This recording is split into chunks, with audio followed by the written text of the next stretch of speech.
Hi guys, this is income from salaries, part 4 of my video. So introduction பார்த்துட்டோம், classification பார்த்துட்டோம், basis of charge பார்த்துட்டோம், then classificationல வந்துட்டு general categoryல basis salary, bonus commission, incentive எல்லாமே வந்துட்டு already வந்துட்டு போட்டிருக்கேன். So பார்க்காதவங்க அந்த வீடியோ பாருங்க. This video, the classification of salary, second part, allowances. So what is allowances? So a fixed monetary payment for specific purpose. Allowances for the purpose of taxation is divided into three. That allowances is fully taxable, fully exempt, partly taxable and partly exempt.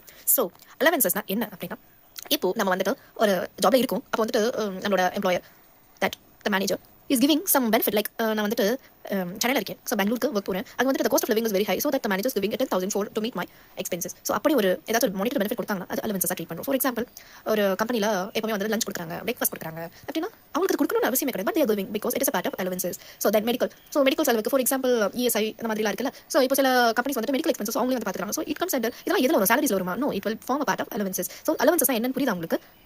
Examples உங்களுக்கு புரிஞ்சிருக்கும். இப்போ லஞ்சுக்கு அவங்களுக்கு கொடுக்குறாங்க அது ஒரு allowance. அவங்க வந்து அதை எப்படி சார்ஜ் பண்ணாங்க? சாலரிஸ்ல இந்த அலவன்ஸஸா அவங்க வந்துட்டு அதில் ஆட் பண்ணி அதை சார்ஜ் பண்ணுவாங்க. ஸோ இதில் வந்துட்டு அலவன்ஸ்லாம் கொடுக்குறாங்க மேம், பட் இதெல்லாம் டாக்ஸபிள் கவர்மெண்ட் நமக்கு டாக்ஸ் கட்டணும் அப்படின்னா yes there are some fully taxable allowances, fully exempt allowances and partly taxable, partly exempt. fully taxable நம்ம வாங்குற அலவன்ஸ் ஃபுல்லாவே நம்ம டாக்ஸ் பண்ணணும். fully exempt நம்ம டாக்ஸே பண்ண தேவையில்ல. partly taxable, partly exempt நமக்கு பார்ட் ஃபார் எக்ஸாம்பிள் நீங்க 3,200 வரைக்கும் நீங்க வந்து பே பண்ண வேணாம். அதுக்கு மேல நீங்க 10,000 வாங்கிட்டீங்கன்னா அந்த 3,200 பேலன்ஸ் உள்ள 10,000 அதுல நீங்க எவ்வளவு பெர்சன்டேஜ் டாக்ஸபிள் அந்த மாதிரி ரூல்ஸ் இருக்கும். நம்ம அதெல்லாம் வந்துட்டு இப்போ லேட்டா பார்க்கலாம். ஃபர்ஸ்ட் நம்ம இதுல வந்துட்டு என்ன பார்க்க போறோம்? அலவன்ஸ்ல fully taxable என்ன வரும், fully exempt என்ன வரும், partly taxable and partly exempt என்ன வரும் சொல்லிட்டு நம்ம ஒரு லிஸ்ட் ஆஃப் கேட்டகரிஸ் நம்ம பார்க்க போறோம். நீங்க வந்து படிக்க நீங்க நோட் பண்ணிக்கோங்க, ஸ்கிரீன்ஷாட் எடுத்துக்கோங்க. ஒரு எனிதிங் நீங்க வந்து மெமரைஸ் பண்ணி தான் ஆகணும். பிகாஸ் இது ரிலேட்டடா நம்ம சம்ஸ் போட போறோம். ஸோ அந்த லிஸ்ட் வந்து நீங்க எப்பவுமே மறக்க கூடாது. till the date of the examination you have to remember.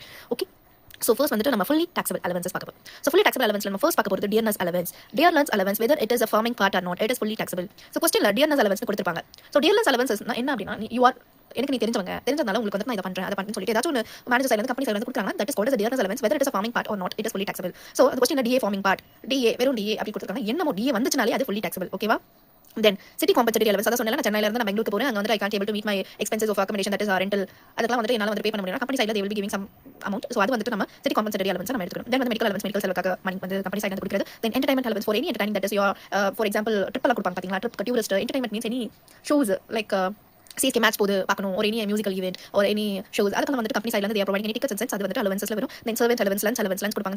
Then other expenditure to meet ஏதாச்சும் ஒரு பர்சனலா நீங்க வந்து ஒரு எக்ஸ்பென்ஸ் மீட் பண்ணணும் அப்படின்னா அது கம்பெனி சைடுல இருந்து கொடுக்குறாங்க அப்படின்னா இது எல்லாமே வந்துட்டு fully taxable. இது வந்து நம்ம டாக்ஸ் பே பண்ணி ஆகணும். these are the list you have to memorize. then வந்து fully exempt allowance பார்த்தோம்னா allowance paid outside India. நம்ம outside India ஒர்க் பண்றோம், இந்த கம்பெனி வந்து நமக்கு பே பண்றாங்க அப்படின்னா அது வந்து fully exempt. then வந்து daily allowance paid to high court and supreme court allowance. so இதுவுமே வந்து fully exempt. fully exemptல ரெண்டு தான் இருக்கு. so இன்னும் கொஞ்சம் இருக்கு. பட் வந்து அதை பொறுத்த வரைக்கும் நமக்கு மோஸ்டா கேட்க மாட்டாங்க. so லிஸ்ட்டும் நான் உங்களுக்கு வந்து ஸ்கிரீன்ஷாட் ஒரு எனி இமேஜஸ்க்கான லிங்க் நான் வந்து டிஸ்கிரிப்ஷன்ல கொடுக்குறேன். நீங்க போய்ட்டு லிஸ்ட் வந்து நீங்க பார்த்துக்கலாம். பட் நம்ம fully taxable allowance தான் நம்ம வந்து மெயினா பார்க்க போறோம். because அதை வச்சு தான் சம் வரும். exemption allowance வந்துட்டு அது சம் வராது. because வந்து நம்ம டாக்ஸ் பண்ண போறது கிடையாது. so அதனால வந்து நம்ம क्वेश्चंस வந்து கேட்க மாட்டோம். then அடுத்து நம்ம நெக்ஸ்ட் வீடியோல பார்க்க போறோம் partly taxable and partly exempt. it is one of the most important thing in allowances. so அதை ஸ்கிப் பண்ணாம நீங்க பார்க்கணும். ஓகேங்களா? நான் வந்து part 5 வீடியோல நான் அதை போஸ்ட் பண்றேன். Tata bye bye. சப்ஸ்கிரைப் பண்ணிக்கோங்க फ्रेंड्स.